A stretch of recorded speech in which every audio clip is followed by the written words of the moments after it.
ಹರೇ ಕೃಷ್ಣ. ಓಂ ನಮೋ ಭಗವತೆ ವಾಸುದೇವಾಯ. ಓಂ ನಮೋ ಭಗವತೆ ವಾಸುದೇವಾಯ.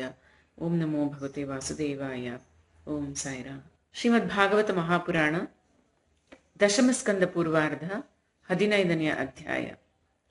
ಧೇನುಕಾಸುರ ಉದ್ಧಾರ. ಕಾಲಿಯ ನಾಗನ ವಿಷದಿಂದ ಗೋಪ ಬಾಲಕರನ್ನ ಬದುಕಿಸಿದ್ದು. ಶ್ರೀ ಶುಕಮಹಾಮುನಿಗಳು ಹೇಳ್ತಾರೆ, ಪರೀಕ್ಷಿತ್ ರಾಜನೇ, ಶ್ರೀ ಕೃಷ್ಣ ಬಲರಾಮರಿಗೆ ಈಗ ಪೌಗಂಡಾವಸ್ಥೆಯು ಪ್ರಾಪ್ತವಾಯಿತು. ಈಗ ಅವರಿಗೆ ಹಸುಗಳನ್ನು ಮೇಯಿಸಲು ಸ್ವೀಕೃತಿ ದೊರೆಯಿತು. ಅವರು ತಮ್ಮ ಸ್ನೇಹಿತರಾದ ಗೊಲ್ಲಬಾಲಕರೊಂದಿಗೆ ಹಸುಗಳನ್ನು ಮೇಯಿಸ್ತಾ ಬೃಂದಾವನಕ್ಕೆ ಹೋಗಿ ತಮ್ಮ ಚರಣಗಳಿಂದ ಬೃಂದಾವನವನ್ನು ಅತ್ಯಂತ ಪಾವನಗೊಳಿಸ್ತಾ ಇದ್ರು. ಈ ವನವು ಹಸುಗಳಿಗೆ ಹಸುರಾದ ಎಳೆ ಹುಲ್ಲಿನಿಂದ ಕೂಡಿದ್ದು ಬಣ್ಣ ಬಣ್ಣದ ಹೂಗಳ ಆಗರವೇ ಆಗಿತ್ತು. ಮುಂದೆ ಮುಂದೆ ಹಸುಗಳು, ಅವುಗಳ ಹಿಂದೆ ಹಿಂದೆ ಕೊಳಲಿನ ಊದುತ್ತಾ ಶ್ಯಾಮಸುಂದರನು, ಅವನ ಬೆನ್ನಿಗೆ ಬಲರಾಮನು ಹಾಗೂ ಶ್ರೀಕೃಷ್ಣನ ಕೀರ್ತಿಯನ್ನ ಹಾಡುತ್ತಿರುವ ಗೋಪಾಲಕರು ಅವರ ಹಿಂದೆ ಹೀಗೆ ವಿಹರಿಸುತ್ತಾ ಅವರು ಆ ಬೃಂದಾವನವನ್ನ ಪ್ರವೇಶಿಸಿದರು. ಆ ವನದಲ್ಲಿ ಕೆಲವು ಕಡೆಗಳು ಭೃಂಗಗಳು ಗುಂಜಾರವ ಮಾಡುತ್ತಿದ್ರೆ, ಕೆಲವು ಕಡೆ ಜಿಂಕೆಗಳು ಗುಂಪು ಗುಂಪಾಗಿ ಅತ್ತಿಂದಿತ್ತ ನೆಗಿತಾ ಇದ್ವು. ಕೆಲ ಅಂದವಾದ ಪಕ್ಷಿಗಳು ಸುಮಧುರವಾಗಿ ಧ್ವನಿ ಮಾಡ್ತಾ ಇದ್ವು. ಅಲ್ಲಲ್ಲಿ ಅತ್ಯಂತ ಸುಂದರವಾದ ಸರೋವರಗಳಿದ್ವು. ಅವುಗಳಲ್ಲಿ ಮಹಾತ್ಮರ ಹೃದಯದಂತೆ ಸ್ವಚ್ಛವಾದ ತಿಳಿನೀರು ತುಂಬಿತ್ತು. ಅವುಗಳಲ್ಲಿ ಅರಳಿದ ಕಮಲಗಳ ಸುಗಂಧದಿಂದ ಕೂಡಿದ ಶೀತಲ ಮಂದ ಮಾರುತವು ಆ ಬೃಂದಾವನವನ್ನ ಸೇವಿಸ್ತಾ ಇತ್ತು. ಆ ಮನೋಹರವಾದ ವನವನ್ನೇ ನೋಡಿ ಭಗವಂತನಲ್ಲಿ ವಿಹರಿಸಲು ಮನಸ್ಸಿನಲ್ಲಿಯೇ ನಿಶ್ಚಯಿಸಿದನು.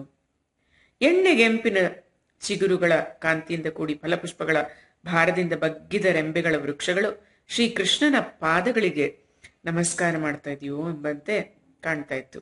ಅಂತಹ ನೇತ್ರಾನಂದಕರವಾದ ಅವನ್ನು ನೋಡಿ ಆದಿದೇವನಾದ ಶ್ರೀಕೃಷ್ಣ ಪರಮಾತ್ಮನು ಅಣ್ಣನಾದ ಬಲರಾಮನಲ್ಲಿ ಹೇಳ್ತಾನೆ. ಕೃಷ್ಣ ಹೇಳ್ತಾನೆ ಬಲರಾಮನಿಗೆ, ದೇವ ಶಿರೋಮಣಿಯೇ, ಶ್ರೇಷ್ಠರಾದ ದೇವತೆಗಳೇನೋ ನಿನ್ನ ಚರಣಕಮಲಗಳನ್ನು ಪೂಜಿಸುತ್ತಾರೆ.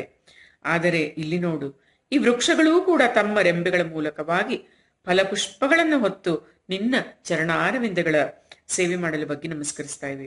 ಅವುಗಳಿಂತಹ ಸೌಭಾಗ್ಯವನ್ನ ಪಡೆಯುವುದಕ್ಕಾಗಿಯೇ ಹಾಗೂ ನಿನ್ನ ದರ್ಶನ, ನಿನ್ನ ಲೀಲಾ ಪ್ರಸಂಗಗಳನ್ನು ಶ್ರವಣ ಮಾಡಿದವರ ಅಜ್ಞಾನವನ್ನು ನಾಶಗೊಳಿಸುವ ಸಲುವಾಗಿ ಈ ಪುಣ್ಯಪ್ರದವಾದ ಬೃಂದಾವನದಲ್ಲಿ ವೃಕ್ಷಗಳಾಗಿ ಹುಟ್ಟಿವೆ.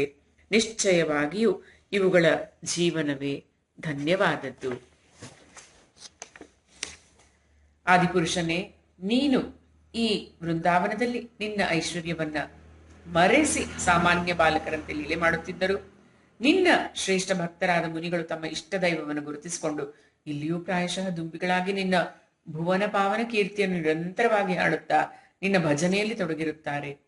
ಅವರು ಒಂದು ಕ್ಷಣಕ್ಕಾದರೂ ನಿನ್ನನ್ನು ಬಿಡಲು ಬಯಸುವುದಿಲ್ಲ. ಅಣ್ಣ, ನಿಜವಾಗಿ ನೀನೇ ಸ್ತುತಿಸಲು ಯೋಗ್ಯನಾಗಿರುವೆ. ತಮ್ಮ ಮನೆಗೆ ಬಂದಿರುವ ನಿನ್ನನ್ನು ನೋಡಿದ ನವಿಲುಗಳು ನಿನ್ನ ದರ್ಶನದಿಂದ ಆನಂದಿತವಾಗಿ ಕುಣಿಯುತ್ತಾ ಇವೆ. ಜಿಂಕೆಗಳು ಮೃಗನಯನಿ ಗೋಪಿಯರಂತೆ ತಮ್ಮ ಪ್ರೇಮಪೂರ್ಣ ಓರೆನೋಟದಿಂದ ನಿನ್ನ ಕುರಿತು ಪ್ರೀತಿಯನ್ನು ಪ್ರಕಟಿಸುತ್ತಾ ನಿನ್ನನ್ನ ಸಂತೋಷಗೊಳಿಸುತ್ತಿರುವವು. ಈ ಕೋಗಿಲೆಗಳು ತಮ್ಮ ಮಧುರ ಪ್ರಪಂಚಮದ ಇಂಚರದಿಂದ ನಿನ್ನನ್ನು ಎಷ್ಟು ಸುಂದರವಾಗಿ ಸ್ವಾಗತಿಸುತ್ತವೆ. ಇವು ವನವಾಸಿಗಳಾಗಿದ್ದರೂ ಧನ್ಯರಾಗಿದ್ದಾರೆ, ಏಕೆಂದರೆ ಸತ್ಪುರುಷರ ಸ್ವಭಾವವೇ ಹೀಗಿರುತ್ತದೆ. ಅವರು ಮನೆಗೆ ಬಂದಿರುವ ಅತಿಥಿಗೆ ತಮ್ಮ ಪ್ರಿಯವಾದ ವಸ್ತುವನ್ನು ಅರ್ಪಿಸಿಬಿಡುತ್ತಾರೆ. ಇಂದು ಇಲ್ಲಿಯ ಭೂಮಿಯು ತನ್ನ ಹಚ್ಚ ಹಸಿರು ಹುಲ್ಲಿನೊಂದಿಗೆ ನಿನ್ನ ಚರಣಗಳನ್ನ ಸ್ಪರ್ಶಿಸುತ್ತಾ ಧನ್ಯವಾಗಿದೆ. ಇಲ್ಲಿಯ ಗಿಡ ಮರ ಬಳ್ಳಿಗಳು ನಿನ್ನ ಬೆರಳುಗಳ ಸ್ಪರ್ಶವನ್ನು ಪಡೆದು ತಮ್ಮ ಅಹೋಭಾಗ್ಯವೆಂದು ತಿಳಿಯುತ್ತಿವೆ. ನಿನ್ನ ಕರುಣಾ ಕಟಾಕ್ಷದಿಂದ ನದಿ, ಪರ್ವತ, ಪಶು ಪಕ್ಷಿ ಎಲ್ಲವೂ ಕೃತಾರ್ಥರಾಗುತ್ತಿದ್ದಾರೆ. ವ್ರಜದಲ್ಲಿರುವ ಗೋಪಿಕೆಯರು ಸ್ವತಃ ಲಕ್ಷ್ಮೀದೇವಿಯೂ ಕೂಡ ಅಪೇಕ್ಷಿಸುತ್ತಿರುವ ನಿನ್ನ ವಕ್ಷಸ್ಥಲದ ಸ್ಪರ್ಶವನ್ನು ಪಡೆದುಕೊಂಡು ಧನ್ಯರಾಗ್ತಾ ಇದ್ದಾರೆ.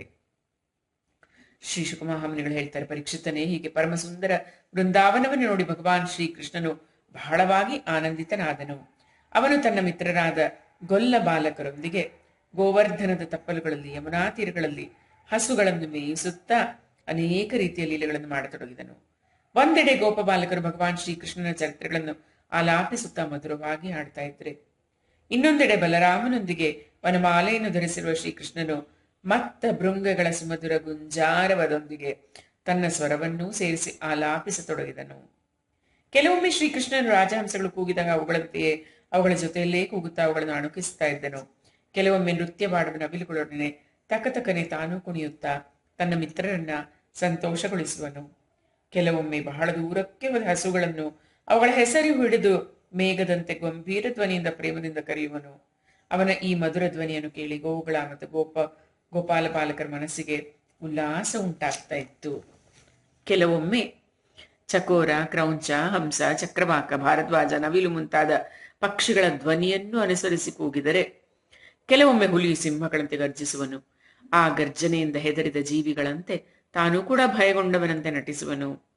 ಬಲರಾಮನು ಆಟವಾಡುತ್ತಾ ಬಳಲಿ ಗೋಪಬಾಲಕನ ತೊಡೆಯಲ್ಲಿ ತಲೆಯನ್ನಿಟ್ಟು ಮಲಗಿದಾಗ ಶ್ರೀಕೃಷ್ಣನು ಅವನ ಕಾಲನ್ನು ಒತ್ತುತ್ತಾ ಬೀಸಣಿಗೆಯಿಂದ ಗಾಳಿ ಬೀಸಿ ಅಣ್ಣನ ಆಯಾಸವನ್ನ ಪರಿಹರಿಸ್ತಾ ಇದ್ದನು. ಒಂದೆಡೆ ಗೊಲ್ಲ ಬಾಲಕರು ಕುಣಿಯುತ್ತಿದ್ರು, ಮತ್ತೊಂದೆಡೆಯಲ್ಲಿ ಕುಳಿತು ಹಾಡ್ತಾ ಇದ್ರು, ಇನ್ನೊಂದೆಡೆಯಲ್ಲಿ ಕುಸ್ತಿಗಳನ್ನು ಆಡ್ತಾ ಇದ್ರು. ಅಂತಹ ಕಡೆಗಳಲ್ಲಿ ಬಲರಾಮಕೃಷ್ಣರು ಕೈ ಹಿಡಿದುಕೊಂಡು ನಿಂತುಕೊಂಡು ನಗುತ್ತಾ ಭಲೆ ಭಲೆ ಎಂದು ಪ್ರೋತ್ಸಾಹಿಸುತ್ತಿದ್ದರು. ಕೆಲವೊಮ್ಮೆ ಶ್ರೀಕೃಷ್ಣನು ಸ್ವಯಂ ಗೊಲ್ಲ ಬಾಲಕರೊಂದಿಗೆ ಕುಸ್ತಿ ಆಡುತ್ತಾ ಬಳಲಿದಾಗ ಒಂದು ಸುಂದರ ವೃಕ್ಷದ ಕೆಳಗೆ ಚಿಗುರುಗಳ ಹಾಸಿಗೆಯಲ್ಲಿ ಯಾರೋ ಗೋಪಬಾಲಕನ ತೊಡೆಯನ್ನೇ ದಿಂಬಾಗಿಸಿ ಪಡಿಸ್ತಾ ಇದ್ದನು. ಪರೀಕ್ಷಿತನೇ, ಆ ಸಮಯದಲ್ಲಿ ಪುಣ್ಯಾತ್ಮರಾದ ಗೋಪಬಾಲಕರು ಮಹಾತ್ಮನಾದ ಶ್ರೀಕೃಷ್ಣನ ಸುಂದರವಾದ ಕಾಲುಗಳನ್ನು ಒತ್ತುತ್ತಿದ್ದರು. ನಿಷ್ಪಾಪರಾದ ಬೇರೆ ಬಾಲಕರು ದೊಡ್ಡ ದೊಡ್ಡ ಎಲೆಗಳಿಂದ ಅಥವಾ ಅಂಗವಸ್ತ್ರದಿಂದ ಗಾಳಿ ಬೀಸ್ತಾ ಇದ್ರು. ಸ್ನೇಹಮಗ್ನವಾದ ಮನಸ್ಸಿನಿಂದ ಕೂಡಿದ ಕೆಲವು ಗೋಪಬಾಲಕರು ಶ್ರೀಕೃಷ್ಣನ ಲೀಲೆಗಳಿಗೆ ಅನುಗುಣವಾಗಿ ಮನೋಜ್ಞವಾಗಿ ಕಿವಿಗಿಂಪಾದ ಗೀತೆಗಳನ್ನು ಅವನ ಸುತ್ತಲೂ ಕುಳಿತುಕೊಂಡು ನಿಧಾನವಾಗಿ ಹಾಡ್ತಾ ಇದ್ರು. ಭಗವಂತನು ಹೀಗೆ ತನ್ನ ಯೋಗಮಾಯೆಯಿಂದ ತನ್ನ ಐಶ್ವರ್ಯಮಯವಾದ ಸ್ವರೂಪವನ್ನು ಬಚ್ಚಿಟ್ಟುಕೊಂಡಿದ್ದನು. ಅವನು ಮಾಡುವ ಲೀಲೆಗಳು ನಿಜವಾದ ಗೋಪಬಾಲಕರು ಮಾಡುವಂತೆ ಇದ್ದವು. ಸಾಕ್ಷಾತ್ ಲಕ್ಷ್ಮೀದೇವಿಯು ಯಾರ ಚರಣ ಕಮಲಗಳ ಸೇವೆಯಲ್ಲಿ ನಿರತಳಾಗಿರುತ್ತಿದ್ದಳೋ ಅಂತಹ ಭಗವಂತನು ಈ ಗ್ರಾಮೀಣ ಬಾಲಕರೊಂದಿಗೆ ಅತ್ಯಂತ ಪ್ರೇಮದಿಂದ ಆನಂದದಿಂದ ಗ್ರಾಮ್ಯ ರೀತಿಯ ಆಟವಾಡ್ತಾ ಇದ್ದನು. ಪರೀಕ್ಷಿತ್ ರಾಜನೇ, ಹೀಗಿದ್ದರೂ ಕೂಡ ಕೆಲವೊಮ್ಮೆ ಅವನ ಐಶ್ವರ್ಯಮಯ ಲೀಲೆಗಳು ಪ್ರಕಟವಾಗ್ತಾನೇ ಇದ್ವು. ಬಲರಾಮ ಮತ್ತು ಶ್ರೀಕೃಷ್ಣರ ಆಪ್ತ ಸ್ನೇಹಿತರಲ್ಲಿ ಶ್ರೀಧಾಮನೆಂಬ ಒಬ್ಬ ಗೋಪಾಲಕನು ಪ್ರಧಾನನಾಗಿದ್ದನು. ಒಂದು ದಿನ ಶ್ರೀಧಾಮ, ಸುಬಲ, ಸ್ತೋಕ ಕೃಷ್ಣ ಅಂದ್ರೆ ಚಿಕ್ಕ ಕೃಷ್ಣ, ಸ್ತೋಕ ಕೃಷ್ಣ ಮೊದಲಾದ ಗೊಲ್ಲ ಬಾಲಕರು ಪ್ರೇಮಪೂರ್ವಕವಾಗಿ ಬಲರಾಮಕೃಷ್ಣರಲ್ಲಿ ಹೇಳ್ತಾರೆ. ಏನಂತ? ಮಹಾಬಾಹುವಾದ ಬಲರಾಮನೇ, ದುಷ್ಟನಾಶಕನಾದ ಶ್ರೀಕೃಷ್ಣನೇ, ಇಲ್ಲಿ ಸ್ವಲ್ಪ ದೂರದಲ್ಲಿಯೇ ಸಾಲು ಸಾಲಾಗಿ ತಾಳೆಯ ಮರಗಳಿಂದ ತುಂಬಿದ ಒಂದು ದೊಡ್ಡ ವನವಿದೆ. ಅಲ್ಲಿ ಹಲವಾರು ಪಕ್ವವಾದ ತಾಳೆಯ ಹಣ್ಣುಗಳು ಮರದಿಂದ ಬಿದ್ದಿವೆ, ಇನ್ನೂ ಬೀಳುತ್ತಲೂ ಇವೆ. ಆದರೆ ಅಲ್ಲಿಯೇ ಇರುವ ದುರಾತ್ಮನಾದ ಧೇನುಕಾಸುರನೆಂಬ ದೈತ್ಯನು ಆ ಹಣ್ಣುಗಳನ್ನು ಬೇರೆ ಯಾರು ಮುಟ್ಟದಂತೆ ತಡೆದಿರುವನು. ಬಲರಾಮಕೃಷ್ಣರೇ, ಆ ದೈತ್ಯನು ಕತ್ತೆಯ ರೂಪದಿಂದ ಅಲ್ಲೇ ಇರುವನು. ಅವನಾದರೂ ಮಹಾಬಲಶಾಲಿಯಾಗಿದ್ದು ಅವನೊಂದಿಗೆ ಇನ್ನೂ ಅನೇಕ ದೈತ್ಯರು ಬಲಶಾಲಿಯಾಗಿದ್ದು ಕತ್ತೆಗಳ ರೂಪದಿಂದಲೇ ಇದ್ದಾರೆ. ಓ ಶತ್ರುಸೂದನನೇ, ಆ ದೈತ್ಯನು ಇಷ್ಟರವರೆಗೆ ಎಷ್ಟು ಜನರನ್ನು ತಿಂದು ಹಾಕಿರುವನು ತಿಳಿಯದು. ಈಗಂತೂ ಮರಣ ಭಯದಿಂದಾಗಿ ಯಾವ ಮನುಷ್ಯನೂ ಅಲ್ಲಿಗೆ ಹೋಗೋದೇ ಇಲ್ಲ. ಮನುಷ್ಯರೇ ಅಲ್ಲ, ಪಶು ಪಕ್ಷಿಗಳು ಕೂಡ ಆ ಕಾಡಿನ ಕಡೆಗೆ ಕಣ್ಣೆತ್ತಿ ಸಹ ನೋಡೋದಿಲ್ಲ. ತಾಳೆಯ ಫಲಗಳಂತೂ ತುಂಬಾ ಸುಗಂಧಿತವಾಗಿವೆ, ಆದರೆ ನಾವು ಎಂದಿಗೂ ಅದನ್ನು ತಿಂದಿಲ್ಲ. ನೋಡಿ ಸುತ್ತಲೂ ಆ ಹಣ್ಣುಗಳ ಮಂದ ಮಂದ ಪರಿಮಳವು ಪಸರಿಸಿದೆ. ಸ್ವಲ್ಪ ಮನಸ್ಸಿಟ್ಟು ಗಮನಿಸಿದರೆ ಅದರ ಮಾಧುರ್ಯವನ್ನು ಅರಿಯಬಹುದು. ಶ್ರೀಕೃಷ್ಣ, ಅವುಗಳ ಸುಗಂಧದಿಂದ ನಮ್ಮ ಮನಸ್ಸು ಆಕರ್ಷಿತವಾಗಿದೆ ಹಾಗೂ ಅದನ್ನು ತಿನ್ಬೇಕು ಅಂತ ಆಸೆ ಪಡ್ತಾ ಇದೆ. ನೀನು ಆ ಫಲಗಳನ್ನು ನಮಗೆ ತಿನ್ನಿಸು. ಬಲರಾಮ, ನಮಗೆ ಆ ಫಲಗಳ ಕುರಿತು ಬಹಳ ಉತ್ಕಂಠತೆ ಇದೆ. ನಿಮಗೆ ಉಚಿತವೆನಿಸಿದ್ರೆ ಖಂಡಿತವಾಗಿ ಅಲ್ಲಿಗೆ ಹೋಗೋಣ ಅಂತ ಹೇಳ್ತಾರೆ. ತಮ್ಮ ಸ್ನೇಹಿತರು ಆಡಿದ ಮಾತುಗಳನ್ನು ಕೇಳಿ ಭಗವಾನ್ ಶ್ರೀಕೃಷ್ಣ ಮತ್ತು ಬಲರಾಮ ಇಬ್ಬರು ನಗ್ತಾ ಅವ್ರನ್ನ ಸಂತೋಷಗೊಳಿಸೋಕ್ಕೋಸ್ಕರ ಅವ್ರ ಜೊತೆಗೆ ತಾಳೆವನಕ್ಕೆ ಹೋಗ್ತಾರೆ. ಅಲ್ಲಿಗೆ ಹೋದ್ಮೇಲೆ ಬಲರಾಮನು ತನ್ನ ತೋಳುಗಳಿಂದ ತಾಳೆ ಮರವನ್ನು ಬಿಗಿದಪ್ಪಿ ಆನೆ ಮರಿಯಂತೆ ತಾಳೆ ಮರವನ್ನು ಜೋರಾಗಿ ಅಲ್ಲಾಡಿಸ್ತಾನೆ. ನೂರಾರು ಹಣ್ಣುಗಳು ತಪ್ಪನೆ ಕೆಳಗೆ ಬಿದ್ದವು. ಕತ್ತೆಯ ರೂಪದಲ್ಲಿದ್ದ ದೈತ್ಯನು ಹಣ್ಣುಗಳು ಬಿದ್ದ ಶಬ್ದವನ್ನು ಕೇಳಿದಾಗ ಅವನು ಪರ್ವತಗಳಿಂದ ಕೂಡಿದ ಪೃಥ್ವಿಯನ್ನು ನಡುಗಿಸುತ್ತಾ ಅವರ ಕಡೆ ಧಾವಿಸಿ ಬಂದನು. ಅವನು ಮಹಾಬಲಶಾಲಿಯಾಗಿದ್ದನು. ತಾಳೆಯ ಮರವನ್ನು ಅಲ್ಲಾಡಿಸುತ್ತಿದ್ದ ಬಲರಾಮನ ಮುಂದೆ ಹಿಮ್ಮುಖವಾಗಿ ನಿಂತು ಹಿಂಗಾಲುಗಳಿಂದ ಅವನ ಎದೆಗೆ ಒದ್ದನು. ಅನಂತರ ಆ ದುಷ್ಟನು ಜೋರಾಗಿ ಕಿರಿಚುತ್ತಾ ಹಿಂದಕ್ಕೆ ಸರಿದು ನಿಂತನು. ರಾಜೇಂದ್ರ, ಆ ಕತ್ತೆಯು ಅತ್ಯಂತ ಕ್ರುದ್ಧವಾಗಿ ಪುನಃ ಕಿರಿಚುತ್ತಾ ಮತ್ತೆ ಬಲರಾಮನ ಬಳಿಗೆ ಬಂದು ಅವನೆಡೆಗೆ ಬೆನ್ನು ಮಾಡಿ ಪುನಃ ತನ್ನ ಹಿಂಗಾಲಿನಿಂದ ಬಲರಾಮನಿಗೆ ಒದ್ದಿದನು. ಬಲರಾಮನು ತನ್ನ ಒಂದೇ ಕೈಯಿಂದ ಅವನ ಎರಡೂ ಕಾಲುಗಳನ್ನು ಹಿಡಿದು ಗರಗರನೆ ತಿರುಗಿಸಿ ತಾಳೆಯ ಮರದ ಮೇಲಕ್ಕೆ ಎಸೆದನು. ಹಾಗೆ ಗರಗರನೆ ತಿರುಗಿಸುವಾಗಲೇ ರಾಕ್ಷಸನ ಪ್ರಾಣ ಪಕ್ಷಿ ಹಾರಿ ಹೋಗಿತ್ತು. ತಾಳೆಯ ಮರದ ಮೇಲ್ಭಾಗವು ಗರಿಗಳಿಂದ ಅಗಲವಾಗಿತ್ತು. ದೈತ್ಯನ ಮರದ ಮೇಲೆ ಬೀಳುತ್ತಲೇ ಆ ತಾಳೆ ಮರವು ಉರುಳಿ ಬಿತ್ತು. ಅದರ ಜೊತೆಗೆ ಅದಕ್ಕೆ ತಾಕಿ ನಿಂತ ಅನೇಕ ತಾಳೆ ಮರಗಳು ಸಹ ಉರುಳಿ ಬಿದ್ದವು. ಬಲರಾಮನಿಗೆ ಇದೊಂದು ಲೀಲೆಯೇ ಆಗಿತ್ತು. ಆದರೆ ಅವನಿಂದ ಎಸೆಯಲ್ಪಟ್ಟ ಕತ್ತೆಯ ಶರೀರದ ಏಟಿನಿಂದ ಅಲ್ಲಿಯ ಎಲ್ಲ ಮರಗಳು ಬಿರುಗಾಳಿಗೆ ಸಿಲುಕಿದಂತೆ ನಡುಗಿ ಹೋದವು. ಭಗವಾನ್ ಬಲರಾಮನು ಸಾಕ್ಷಾತ್ ಜಗದೀಶ್ವರನೇ ಆಗಿದ್ದಾನೆ. ಅವನಲ್ಲಿ ಈ ಜಗತ್ತು ಬಟ್ಟೆಯಲ್ಲಿ ದಾರವು ಹಾಸು ಹೊಕ್ಕಾಗಿರುವಂತೆ ಹೆಣೆದುಕೊಂಡಿದೆ. ಹಾಗಿರುವಾಗ ಅವನ ಕುರಿತು ಇದರಲ್ಲಿ ಆಶ್ಚರ್ಯವೇನಿದೆ? ಆ ಸಮಯದಲ್ಲಿ ಧೇನುಕಾಸುರನ ಜಾತಿ ಬಾಂಧವರೆಲ್ಲರೂ ಅತ್ಯಂತ ಕುಪಿತರಾಗಿ ಗಟ್ಟಿಯಾಗಿ ಕಿರಿಚಿಕೊಳ್ಳುತ್ತಾ ಬಲರಾಮಕೃಷ್ಣರನ್ನ ರಭಸದಿಂದ ಆಕ್ರಮಿಸಿದರು. ರಾಜನೇ, ತಮ್ಮ ಬಳಿಗೆ ಬಂದ ಕತ್ತೆಯ ರೂಪದ ರಾಕ್ಷಸರೆಲ್ಲರನ್ನೂ ರಾಮಕೃಷ್ಣರು ಅವುಗಳ ಹಿಂಗಾಲುಗಳನ್ನು ಹಿಡಿದು ಒಬ್ಬೊಬ್ಬರನ್ನಾಗಿ ಗರಗರನೆ ತಿರುಗಿಸುತ್ತಾ ಲೀಲಾಜಾಲವಾಗಿ ತಾಳೆಯ ಮರದ ಮೇಲಕ್ಕೆ ಎಸೆಯತೊಡಗಿದರು. ಆಗ ಅಲ್ಲಿಯ ಭೂಮಿಯು ತಾಳೆ ಹಣ್ಣುಗಳಿಂದ ಮುರಿದು ಬಿದ್ದ ಮರಗಳಿಂದ ಹಾಗೂ ದೈತ್ಯರ ಪ್ರಾಣಹೀನ ಶರೀರಗಳಿಂದ ಮೋಡಗಳಿಂದ ಆಕಾಶವು ತುಂಬಿ ಹೋಗಿರುವಂತೆ ಮುಚ್ಚಿ ಹೋಗಿ ಶೋಭಿಸ್ತಾ ಇತ್ತು. ಬಲರಾಮ ಶ್ರೀಕೃಷ್ಣರ ಈ ಮಂಗಳಮಯ ಲೀಲೆಯನ್ನು ನೋಡಿ ದೇವತೆಗಳು ಅವರ ಮೇಲೆ ಪುಷ್ಪವೃಷ್ಟಿಗೆರೆದರು. ವಾದ್ಯಗಳನ್ನ ನುಡಿಸುತ್ತಾ ಸ್ತುತಿಸತೊಡಗಿದರು. ಧೇನುಕಾಸುರನು ಸತ್ತ ದಿನದಿಂದ ಜನರು ಧೈರ್ಯವಾಗಿ ಆ ವನಕ್ಕೆ ಹೋಗಿ ತಾಳೆ ಫಲಗಳನ್ನು ತಿನ್ನತೊಡಗಿದರು. ಪಶುಗಳು ಸ್ವಚ್ಛಂದವಾಗಿ ಅಲ್ಲಿ ಹುಲ್ಲು ಮೇಯತೊಡಗಿದವು. ಇದಾದ ಬಳಿಕ ಕಮಲದಳ ಲೋಚನನಾದ ಭಗವಾನ್ ಶ್ರೀಕೃಷ್ಣನು ಅಣ್ಣನಾದ ಬಲರಾಮನೊಂದಿಗೆ ವ್ರಜಕ್ಕೆ ಆಗಮಿಸಿದನು. ಆಗ ಅವನ ಸಂಗಡಿಗರಾದ ಗೋಪಬಾಲಕರು ಭಗವಂತನ ಲೀಲೆಗಳ ಶ್ರವಣ ಕೀರ್ತನವೇ ಎಲ್ಲಕ್ಕೂ ಮಿಗಿಲಾದ ಪವಿತ್ರವಾಗಿರುವುದರಿಂದ ಆ ಕೀರ್ತನೆಗಳಿಂದ ಸ್ತುತಿಸುತ್ತಾ ಹಿಂದೆಯೇ ಬರ್ತಾ ಇದ್ರು. ಆ ಸಮಯದಲ್ಲಿ ಶ್ರೀಕೃಷ್ಣನ ಗುಂಗುರು ಕೂದಲುಗಳಲ್ಲಿ ಹಸುಗಳ ಗೊರಸಿನಿಂದ ಎದ್ದ ಧೂಳು ತುಂಬಿತ್ತು. ತಲೆಯಲ್ಲಿ ನವಿಲುಗರೆಗಳ ಮುಕುಟವಿತ್ತು. ಕೂದಲುಗಳಲ್ಲಿ ಅಂದವಾದ ವನಪುಷ್ಪಗಳು ಮುಡಿದಿದ್ದವು. ಅವನ ಕಡೆಗಣ್ಣ ನೋಟವು ಹುಸಿನಗೆಯು ಸುಮಧುರವಾಗಿತ್ತು. ಅವನು ಕರ್ಣಾನಂದಕರವಾಗಿ ಮುರಳಿಯನ್ನು ನುಡಿಸ್ತಾ ಇದ್ದನು. ಜೊತೆಗೆ ಗೊಲ್ಲ ಬಾಲಕರು ಅವನ ಕೀರ್ತಿಯನ್ನು ಹಾಡ್ತಾ ಇದ್ರು. ಕೊಳಲಿನ ಧ್ವನಿಯನ್ನು ಕೇಳಿದ ಅನೇಕ ಗೋಪಿಯರು ಒಟ್ಟಾಗಿ ಹಟ್ಟಿಯಿಂದ ಹೊರಬಂದು ಅವನನ್ನೇ ದಿಟ್ಟಿಸಿ ನೋಡ್ತಾ ಇದ್ರು. ಅವರ ಕಣ್ಣುಗಳು ಎಷ್ಟೋ ಹೊತ್ತಿನಿಂದ ಅವನ ದರ್ಶನಕ್ಕಾಗಿ ಕಾತರವಾಗಿದ್ದವು. ಗೋಪಿಯರು ತಮ್ಮ ಕಣ್ಣುಗಳೆಂಬ ಭ್ರಮರಗಳಿಂದ ಭಗವಂತನ ಮುಖಾರವಿಂದದ ಮಕರಂದ ರಸವನ್ನ ಪಾನ ಮಾಡಿ ಇಡೀ ದಿನದ ಅಗಲುವಿಕೆಯ ತಾಪವನ್ನು ತಣಿಸಿಕೊಂಡರು. ಭಗವಂತನು ಕೂಡ ಅವರ ಲಜ್ಜೆಯಿಂದ ಕೂಡಿದ ಮುಗುಳ್ನಗೆಯನ್ನು ಪ್ರೇಮಪೂರ್ಣ ಓರೆ ನೋಟಗಳ ಸತ್ಕಾರವನ್ನು ಸ್ವೀಕರಿಸುತ್ತಾ ವ್ರಜವನ್ನು ಪ್ರವೇಶಿಸಿದನು. ಅತ್ತ ತಾಯಿ ಯಶೋದಯ ಮತ್ತು ರೋಹಿಣಿಯ ಹೃದಯಗಳು ವಾತ್ಸಲ್ಯ ಭಾವದಿಂದ ಉಕ್ಕಿ ಹರಿತಾ ಇತ್ತು. ಶ್ಯಾಮ ಮತ್ತು ರಾಮರು ಮನೆಗೆ ಬರುತ್ತಲೇ ಅವರು ಅವರ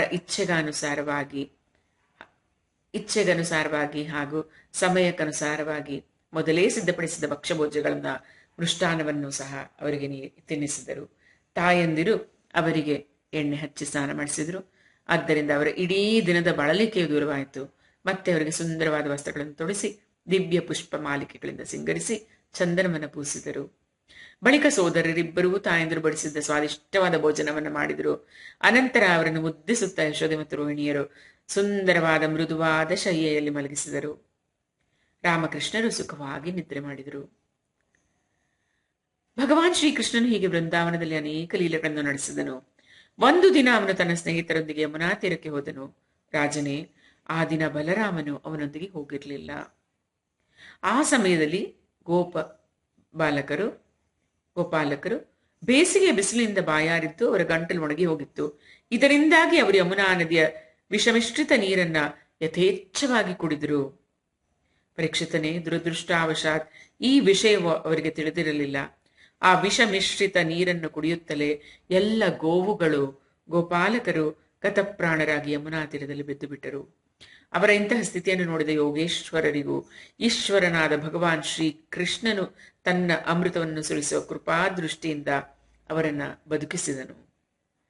ಅವರಿಗೆ ಸ್ವಾಮಿಯೂ ಸರ್ವಸ್ವವೂ ಏಕಮಾತ್ರ ಶ್ರೀಕೃಷ್ಣನೇ ಆಗಿದ್ದನು. ಪರೀಕ್ಷಿತನೇ ಚೇತರಿಸಿಕೊಂಡು ಅವರೆಲ್ಲರೂ ಯಮುನಾ ತೀರದಲ್ಲಿ ಎದ್ದು ನಿಂತು ಆಶ್ಚರ್ಯಚಕಿತರಾಗಿ ಒಬ್ಬರು ಮತ್ತೊಬ್ಬರನ್ನ ನೋಡತೊಡಗಿದರು. ರಾಜೇಂದ್ರ, ಕೊನೆಗೆ ನಾವೆಲ್ಲರೂ ವಿಷಯುಕ್ತ ನೀರನ್ನು ಕುಡಿದು ಸತ್ತು ಹೋಗಿದ್ದೆವು. ಆದರೆ ನಮ್ಮ ಶ್ರೀಕೃಷ್ಣನೇ ತನ್ನ ಅನುಗ್ರಹ ತುಂಬಿದ ದೃಷ್ಟಿಯಿಂದ ನಮ್ಮನ್ನು ಪುನಃ ಬದುಕಿಸಿದನು ಎಂದು ಅವರೆಲ್ಲರೂ ನಿಶ್ಚಯಿಸಿಕೊಂಡರು ಎಂಬಲ್ಲಿಗೆ 15ನೆಯ ಅಧ್ಯಾಯವು ಮುಗಿಯಿತು. ಇತಿ ಶ್ರೀಮದ್ ಭಾಗವತೆ ಮಹಾಪುರಾಣೆ ಪಾರಮಹಂಸ್ಯಾಂ ಸಂಹಿತಾಯಾಂ ದಶಮಸ್ಕಂದೇ ಪೂರ್ವಾರ್ಧೆ ಧೇನುಕವಧೋ ನಾಮ ಪಂಚದಶೋಧ್ಯಾಯಃ. ಶ್ರೀಕೃಷ್ಣಾರ್ಪಣಮಸ್ತು. ಓಂ ನಮೋ ಭಗವತೆ ವಾಸುದೇವಾಯ. ಓಂ ನಮೋ ಭಗವತೆ ವಾಸುದೇವಾಯ. ಓಂ ನಮೋ ಭಗವತೆ ವಾಸುದೇವಾಯ. ಸಮರ್ಥ ಸದ್ಗುರು ಸಾಯಿನಾಥ್ ಮಹಾರಾಜ್ ಕಿ ಜೈ. ಸಮರ್ಥ ಸದ್ಗುರು ಸಾಯಿನಾಥ್ ಮಹಾರಾಜ್ ಕಿ ಜೈ. ಸಮರ್ಥ ಸದ್ಗುರು ಸಾಯಿನಾಥ್ ಮಹಾರಾಜ್ ಕಿ ಜೈ.